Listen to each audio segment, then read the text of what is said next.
আগুনের মধ্যে হযরত ইব্রাহিমকে যখন ফেলানো হচ্ছে, রব্বুল আলামিন আগুনের প্রতি নোটিশ করে দিলেন, ইয়া নারু কুনি বারদাও ওয়া সালামান আলা ইব্রাহিম। আগুন, আমার ইব্রাহিমের জন্য শান্তিদায়ক ঠান্ডা হয়ে যা। এখন কি আর আগুনের বাপের ক্ষমতা আছে ইব্রাহিমরে পোড়ানো? আর ক্ষমতা নাই। আমার বন্ধুগণ, ইব্রাহিম আগুনের ভিতরে আরামে বসে আছেন, আর ওদিকে নমরুদ বসে বসে দেখতেছে দূর থেকে ইব্রাহিম তো জ্বলে না, গায়ের মধ্যে আগুন জ্বলে গেল। ডাক দিয়া কয়, আগুন তোর হলো কি? কেন জ্বালাইতে পারিস না আমার দুশমন রে? হলোটা কি তোর? তোর কি জ্বালানো শক্তি বন্ধ হয়ে গেল নাকি? আগুনের ভিতর থেকে জবাব এলো, নমরুদ রে, আমার ভিতরে জ্বালানো শক্তি আছে কি নাই যদি প্রমাণ করতে চাও, টেস্ট করতে চাও, তুই নিজে আয়, তোরে শুদ্ধ তামাম দুনিয়া জ্বালাই দিতে পারি, ইব্রাহিমের এক গাছা পশমও জ্বালাই দিতে পারি না। তার কারণ হচ্ছে আমি হচ্ছি মাখলুক, আল্লাহ হচ্ছেন খালিক। আল্লাহ আমাকে বলেছেন না জ্বালাতে, তুমি 1000 বার বললেও আমি ইব্রাহিমকে জ্বালাইতে পারবো না। কোরআনে কারিমে ঘটনা বলে মোমেনদেরকে সাহস দেওয়া হচ্ছে, মোমেনেরা দ্বীনের কাজ করতে গিয়ে বিপদ আবাজ আসবে, ইমানের দাবি হলো বিপদ আসবে, আর বিপদ আসলে ঘাবড়ায় যেও না, মুসিবতে পড়ে চিন্তায় পেরেশানে হয়রান হয়ে যেও না। বিশ্বকবি আল্লামা ইকবাল কি সুন্দর করে বলেছেন, আজ ভি হো জু ইব্রাহিম का इमा पैदा आग कर सकती है एक अंदाज गुलिस्तां पैदा। ইব্রাহিমের ঈমান যদি আজিও কোথাও হয় বিদ্যমান, করতে পারেন অগ্নিকুণ্ডে খুবসুরত এক গুলিস্তান। আজ যদি আগুনের ভিতরে কোন নমরুদ কোন ইব্রাহিমকে যদি ফেলে দেয়, আল্লাহ রাব্বুল আলামিন আজও আগুনকে ফুলের বাগান বানায়া দিবেন। সুবহানাল্লাহ। আল্লাহ পাকের উপর ঈমান আনলে পরে কলিজার ভিতরে দুর্জয় সাহসের সৃষ্টি হয়ে যায়, কোনো ভয় অন্তঃকরণে তার থাকে না। আল্লাহ পাক সাহায্য করেন। আর আল্লাহর উপরে ঈমান আনলে পরে রব্বুল আলামিন বলেছেন, ইয়া আইয়ুহাল্লাযীনা আমানু হাল আদুল্লুকুম আলা তিজারাতিন তুনজিকুম মিন আযাবিন আলীম। এমন একটা ব্যবসার কথা কি বলবো না যে ব্যবসায় তোমাদেরকে জাহান্নামের আযাব থেকে বাঁচায় দেবে। তার প্রথম কাজই হলো আল্লাহর প্রতি ঈমান আনা। ঈমান আনলে পরে এই সমস্ত গুণ তৈরি হয়ে যায়। আর ঈমানে সবচাইতে উপকৃত হয় সমাজের লোকেরা, রাষ্ট্রের লোকেরা, পরিবারের লোকেরা, দেশের মানুষ উপকৃত হয় মুমিনদের দিয়ে ঈমানের কারণে। তার কারণ হলো একজন মুমিন, একজন ব্যক্তি যখন ঈমানদার হয়, মুমিন হয়ে যায়, আল্লাহর প্রতি যখন প্রগাঢ় বিশ্বাস তার এসে যায়, তখন সেই ব্যক্তি নৈতিকতার মান তার বেড়ে যায়। জোরে বলেন সুবহানাল্লাহ। নৈতিক চরিত্রের উপরে সে প্রতিষ্ঠিত হয়, সে মিথ্যা বলতে সাহস পায় না। মুমিন ব্যক্তি মিথ্যা বলতে সাহস পায়? পায় না। কেন পায় না? মিথ্যা বলতে সাহস পায় না, ঠকাতে সাহস পায় না, ওজনে কম দিতে সাহস পায় না, শয়তানি বদমাশি করতে সাহস পায় না। তার কারণ হলো আল্লাহ পাক বলে দিয়েছেন, মুমিন কোরআনের ভিতরে পড়েছে, ইয ইয়াতালাক্কাল মুতালাক্কিয়ানি আনিল ইয়ামিনি ওয়া আনিশ শিমালি কাঈদ। দুজন নিয়ন্ত্রণকারী ফেরেশতা তোমার ডানে এবং বামে বসে বসে তোমাকে নিয়ন্ত্রণ করছে, কোথায় যাও কি করো এই ফেরেশতারা বসে বসে সব দেখতেছে। মা ইয়ালফিযু মিন কাওলিন ইল্লা লাদাইহি রাকীবুন আতীদ। মানুষ এমন কোনো কথা বলে না যা ফেরেশতারা রেকর্ড না করে, সব রেকর্ড হয়ে যায়। তাই মুমিন ব্যক্তি দায়িত্বহীন কথা বলতে পারে না। মুমিন ব্যক্তির চরিত্র ভালো হয়ে যায়, সে যে কথা বলে বুঝে শুনে কথা বলে, সে যে ওয়াদা করে বুঝে শুনে ওয়াদা করে। যেহেতু সবকিছুর জবাব কিয়ামতে দিতে হবে। কোথায় দিতে হবে? কোথায় দিতে হবে? কিয়ামতে আল্লাহর দরবারে জবাব দিতে হবে। মহান আল্লাহ রাব্বুল আলামিন বলেছেন, ওয়ালাকাদ খালাকনাল ইনসানা ওয়া না'লামু মা তুওয়াসবিসু বিহি নাফসু।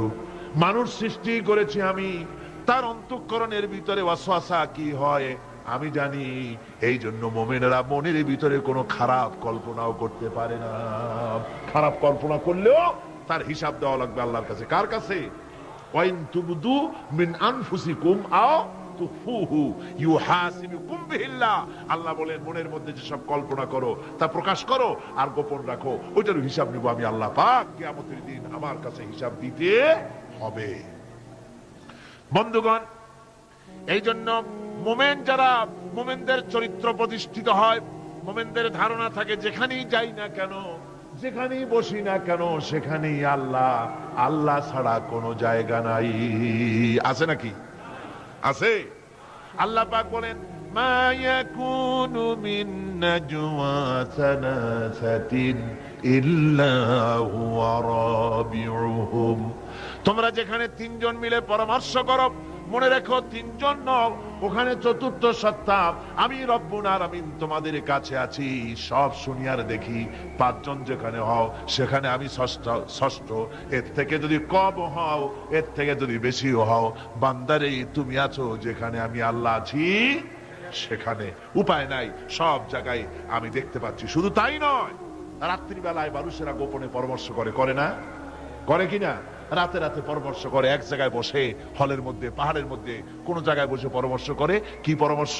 ইসলামী আন্দোলনের লোকদের মারবে, কোথায় তাদের ধরবে, কোথায় তাদের অত্যাচার করবে, এই সমস্ত পরামর্শ করে। আল্লাহ পাক বলছেন, শুনুন, আল্লাহ রাব্বুল আলামিন বলেন ওয়া হুয়া মাআহুম ইয ইউবাইতুনা মা লা ইয়ারদা মিনাল কাউল ওয়া কানা আল্লাহু বিমা ইয়ামালুনা মুহীতা।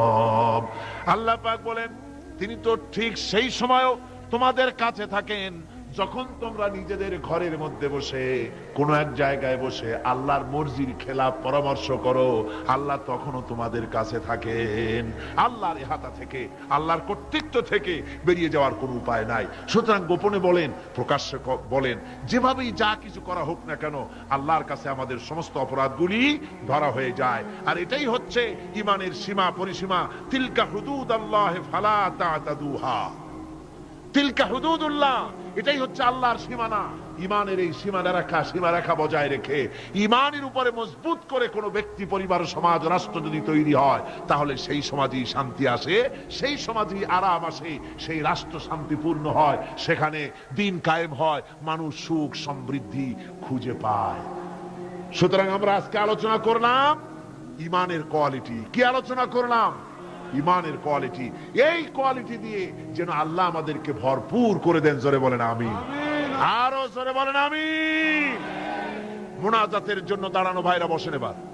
এই বিশাল জনসমুদ্র, এই জনসমুদ্রে আল্লাহর কাছে দোয়া করলে দোয়া অবশ্যই মঞ্জুর হয়ে যাবে। জোরে বলেন আলহামদুলিল্লাহ। জোরে বলেন আলহামদুলিল্লাহ। وَإِذَا سَأَلَكَ عِبَادِي عَنِّي فَإِنِّي قَرِيبٌ। আল্লাহ পাক বলে, বান্দা যখন আমাকে ডাকে, আমি বান্দার একদম নিকটে, তার ঘাড়ের চাইতেও নিকটে। ওয়া নাহানু আকরাবু ইলাইহি মিন হাবলিল ওয়ারিদ। আমি আমার বান্দার সারা যে রগের উপরে তার মাথা, এর থেকেও আমি আমার বান্দার বেশি নিকটে। সুবহানাল্লাহ পড়ে। আমি তোমার কাছে, আমার কাছে মাপ চাও, যত বড় গুনাহ হোক। ওয়াকালা রাব্বুকুম উদউনি আস্তাজিব লাকুম। তোমার প্রভু তোমাকে ডেকে বলেছে, আমাকে ডাকো, আমি মাফ করে দেব। সুবহানাল্লাহি ওয়া বিহামদিহি। কত বড় কথা! আমাকে ডাকো, নিরাশ হয়ো না, হতাশ হয়ো না। আল্লাহর গজব বেশি না রহমত বেশি? আল্লাহর রহমত বেশি। হাদিসে কুদসির ভিতরে এসেছে, আল্লাহ পাক বলেছেন, কোন বান্দা যদি আমার দিকে এক বিগত অগ্রসর হয়, আমার রহমত তার দিকে এক হাত এগিয়ে যায়। কোন বান্দা যদি আমার দিকে হেঁটে আসে, আমার রহমত তার দিকে দৌড়ে যায়। বান্দা যখন আল্লাহর দরবারে দুহাত উঁচু করে চোখের পানি ফেলে দেয়, মুসলিম শরীফের হাদিসের ভিতরে এসেছে, গভীর রাত্রে, রাতের তৃতীয় অংশে আল্লাহ রাব্বুল আলামিন প্রথম আকাশে আসেন আর ডেকে বলেন, পৃথিবীতে আছো নাকি কেউ গুনাহ করে জীবন বরবাদ করে দিয়েছো? আমার কাছে মাপ চাও। ঋণগ্রস্ত আছো, অসুস্থ আছো, অপমানিত আছো, কে আছো মাজলুম? আমাকে ডাকো, আমার কাছে বলো, আমি ডাকের সাড়া দেব, জীবনের আশা পূরণ করে দেব।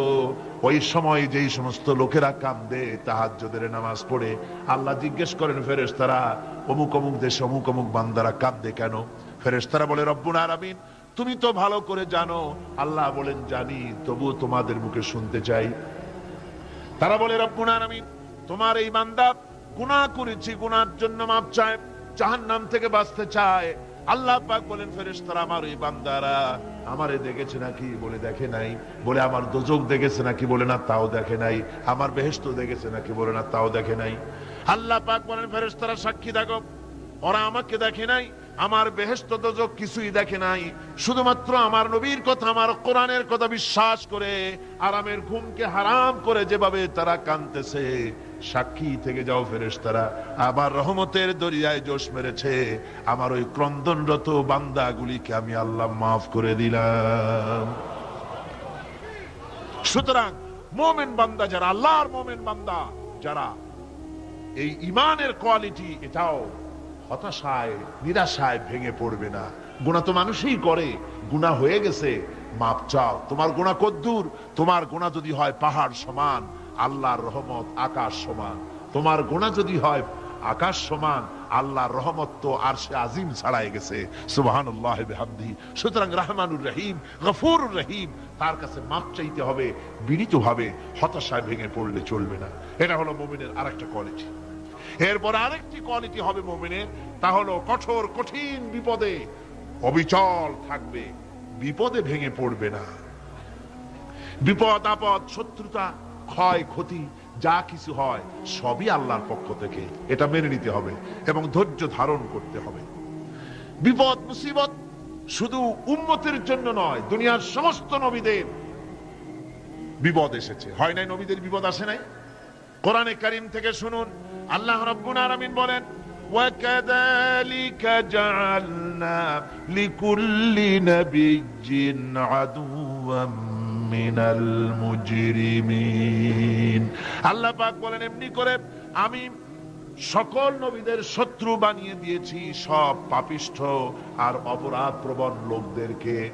প্রত্যেক যুগে নবীদের শত্রু ছিল, প্রত্যেক যুগে নবীদের কি ছিল? শত্রু ছিল। সে শত্রু কারা ছিল? আল্লাহ পাক বলছেন, নবীদের শত্রু ছিল পাপিষ্ঠ আর অপরাধ প্রবণ লোক, এরাই ছিল নবীদের দুশমন। রাসূলগণের অবস্থা যদি এই হয়, তাহলে তার উম্মত, ওই দিনের ধারক বাহক যারা, তাদের বুঝি বিপদ আপদ হবে না? নাকি হবে কিনা? তো ইসলামের বিরোধিতা যারা করে, কোরআনের পরিভাষায় বলা হয়েছে ইসলামের দুশমন, নবীদের দুশমন। দুনিয়ার সব পাপিষ্ঠ আর অপরাধ প্রবণ লোকেরাই ইসলামের দুশমন হয়, নবীদের দুশমন হয়। আজও দেখেন, আজও তাকিয়ে দেখেন, ইসলামী আন্দোলনের বিরোধিতা যারা করে তারা পাপিষ্ঠ চরিত্রের কিনা, তাকায় দেখেন, খুঁজে দেখেন, সর্বত্র খুঁজে দেখুন, খুঁজে দেখুন। যারা ইসলামী আন্দোলনের বিরোধিতা করে, যারা ইসলামকে মিটিয়ে দেওয়ার চেষ্টা করতেছে, যারা ইসলামকে মৌলবাদ বলে, ইসলামকে সাম্প্রদায়িক বলে, কোরআনে কারীমের কথা কত স্পষ্ট যে নবীদের দুশমন হয়, ইসলামের দুশমন হয় মুজরিম লোকেরা, অপরাধ প্রবণ আর পাপিষ্ঠ লোকেরা। আজও আমরা দেখতে পাই এই শ্রেণীর লোকেরা পাপিষ্ঠ এবং সবচাইতে সমাজের নিকৃষ্ট ধরনের চরিত্রহীন লোক। নামাজ নাই। আপনি খুঁজে দেখেন, ইসলামী আন্দোলনের বিরোধিতা যারা করছে, যারা নেতৃত্ব দিচ্ছে, নামাজ নাই, রোজা নাই, চরিত্র নাই, হজ নাই, যাকাত নাই, মদ, জুয়া, জেনা, ব্যভিচার ইত্যাদিতে লিপ্ত। চেহারা দেখলে ছেলেপেলেরা 2 গ্লাস পানি খায় ভরসটে। কথা ঠিক কিনা কর? এই হলো অবস্থা। মারে কেন? মুমিনদেরকে, পয়গম্বরদেরকে, সাহাবীদেরকে এবং ঈমানদারদেরকে মারে কেন? তার কারণ হচ্ছে আল্লাহ রাব্বুল আলামিন বলেছেন, ওয়া মা নাকামু মিনহুম ইল্লা আন ইউমিনু বিল্লাহিল আজিজিল হামিদ। কাফিররা ঈমানদার লোকদেরকে অন্য কোন অপরাধী নির্যাতন চালায় না, নির্যাতন চালায় শুধু এই কারণে যেহেতু মুমিন লোকেরা পরাক্রমশালী, আল্লাহ রাব্বুল আলামিনের দ্বীনকে কায়েম করতে চায়, তার উপরে ঈমান এনেছে, এই কারণেই তারা মারে। ঠিক কিনা কর? যুগে যুগে নবীদের উপরে সাহাবীদের উপরে যে অত্যাচার হয়েছে, সে অত্যাচার এই কারণেই হয়েছে, অন্য কোনো কারণে নয়। এই কঠিন বিপদে অবিচলতা এবং ধৈর্যের দৃষ্টান্ত নবীগণ পেশ করেছেন পৃথিবীর বুকে। আমরা দেখেছি ইব্রাহিম আলাইহিস সালামকে আগুনে ফালানো হয়েছে, আছে না কোরআন শরীফে? আমি কিন্তু গল্প করতেছি না, সব কোরআনের কথা। কিসের কথা? ইব্রাহিম আলাইহিস সালামকে আগুনে ফালানো হচ্ছে। অপরাধ কি? অপরাধ হচ্ছে হযরত ইব্রাহিম আলাইহিস সালাম দাওয়াত দিয়েছেন লা ইলাহা ইল্লাল্লাহ। জোরে পড়েন লা ইলাহা ইল্লাল্লাহ, লা ইলাহা। একটু জোরে করেন, লা লা ইলাহা ইল্লাল্লাহ।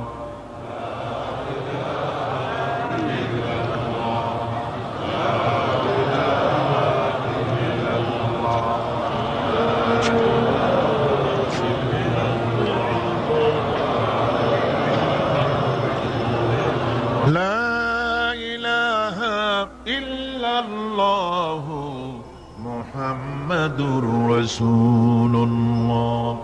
হযরত ইব্রাহিম আলাইহিস সালাম দ্বীনের দাওয়াত দিয়েছেন, এক আল্লাহর দাওয়াত দিয়েছেন, ঈমানের দাওয়াত দিয়েছেন। আর কোন অপরাধ ছিল না। নমরুদ সহ্য করতে পারলো না।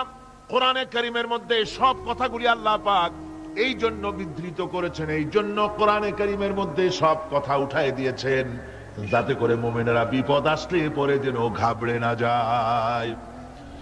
ইব্রাহিম আলাইহিস সালামকে আগুনে ফেলানো হচ্ছে। ফেরেশতা বলছে, ইব্রাহিম তোমারে আগুনে ফেলায় দেওয়া হতেছে, আমার কাছে সাহায্য চাও, আমার কাছে ক্ষমতা আছে, আগুনগুলো উঠায় নমরুদের বংশ জ্বালায় দেব। হযরত ইব্রাহিম ফেরেশতার কাছে সাহায্য চাইছিলেন নাকি?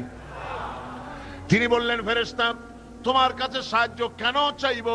আমি তো এমন কোন অন্ধ আল্লাহর ইবাদত করি না যেই অন্ধ স্রষ্টা তার গোলামের দুঃখ দুর্দশা না দেখেন।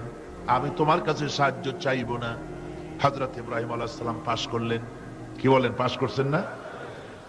ঈমানের পরীক্ষায় পাশ।